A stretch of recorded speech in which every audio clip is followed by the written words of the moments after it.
So Project Aware is a grant-funded program through SAMHSA, which stands for Advancing Wellness and Resiliency in Education. Project Aware promotes and brings mental health services to communities, schools, families, and students. With that grant, we are focused on helping support pathways for youth to get more support and youth-facing adults to get more training. Project Aware has been bridging the gap between education and mental health. It's opened up the understanding about what mental health is. It's shown through different types of collaboration, trainings, and really just getting kids access to mental health. So you're gonna pick the 2 feelings that you're feeling the most. Then you're gonna rate those feelings on a thermometer. It can be difficult to talk about why mental health belongs in schools. And schools were resistant to that at the beginning of Project Aware. It was seen as you manage that somewhere else. We don't do that here. But that's not true.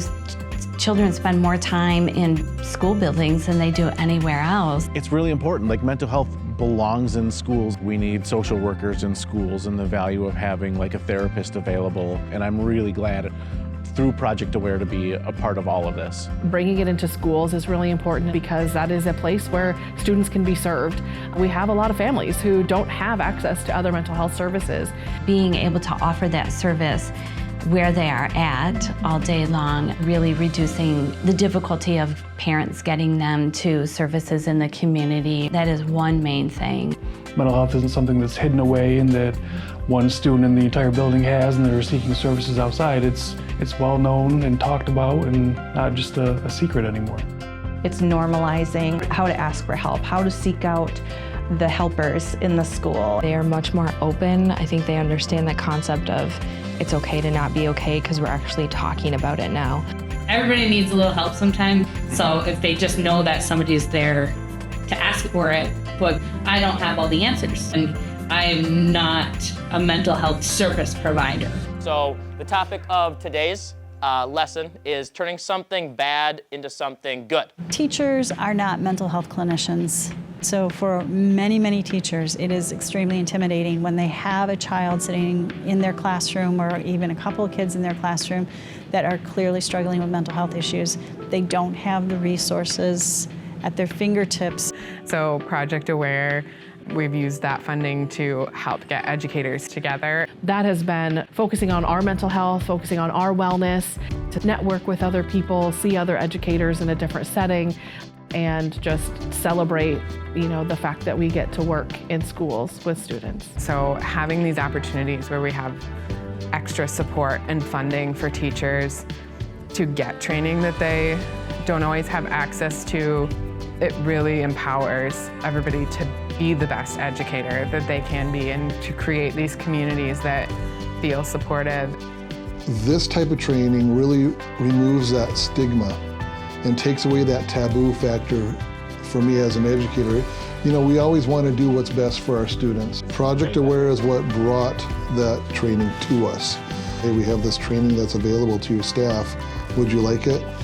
Yes, please. The other premise of the Project Aware grant was just training youth-facing adults in recognizing signs of suicide or that a student is struggling with something. And so that has been so great to go out and train. We've hit a lot of the population, that's youth-facing. Any lives that can be saved or protected is absolutely worth it 100 times over. That is some of the most rewarding things you can ever imagine. You still see some of these kids that last year they were in your office talking about having a plan for suicide and stuff, and you see them the following year, they've got the help that they've needed, they're successful in their classes, they've gone from C's and D's in their homeschool, now they're getting A's and B's. That makes it all worth it.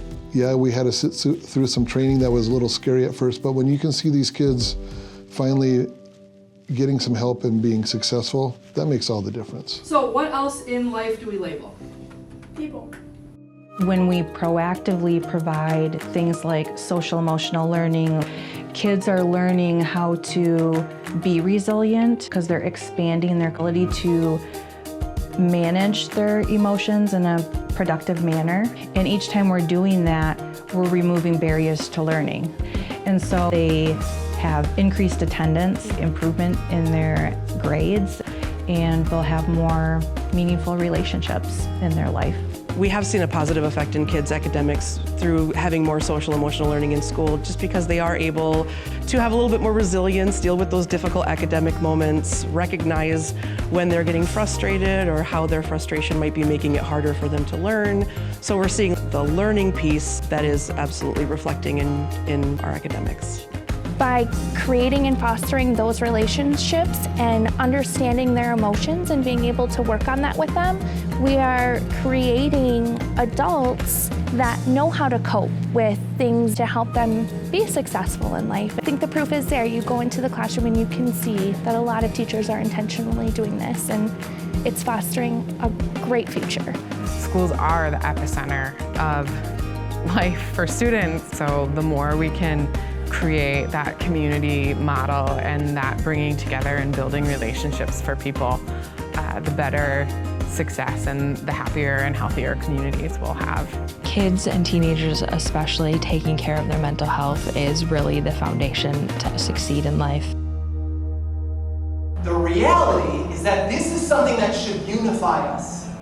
One of the things that I think has made Project Aware so successful is that the project itself was centered around an idea of a problem. Like, we knew that mental health in schools was an issue, and a lot of times funding and grants is set aside of like, here's the solution, we're gonna give you money, here, go implement this solution. Project Aware took it from another direction where that said like, we have funding, you might know what the solution is, you go and try and like, let's see what works. And that has been successful beyond our belief. It's broad enough that you can make it your own to adapt to the community that's already there and the needs that they already are showing. It allowed us kind of that free reign of like, okay, for our community, what's going to be best? And so that's what I think had the most impact. It has really allowed us to be flexible in how we organize our funding. It has led us to try new things. And I think about like Project Aware and all the other communities that were in the same cohort as us, and everybody did things a little bit differently, but we all got success in different ways. And that, to me, is like the shining star of like what a grant funding could and should be. So I am always grateful that that's the approach that Project Aware took. It's important. We all have our different priorities based on the work that we do, but we're still able to come together at a table and say, hey, youth mental health is a really big issue and we can work together to make changes about that. So that collaboration is just like, has been the most awesome thing. It matters to do this type of work. Through Project Aware, we're automatically talking about mental health more and destigmatizing the conversation around it, and that there are a lot of things we can do as adults to support the whole child, because it is the whole child that we need to take into consideration. This grant was geared towards children and teens, right? The young people in our community. Our children are our greatest resource, and how they experience the world around them matters. They are our future. And so if we want to support them, it truly does take a village. Even if you don't have children, you can make an impact on a child's life. We are made to be in community with one another, and the project has allowed us to really shine a light on that and how we all lift one another up.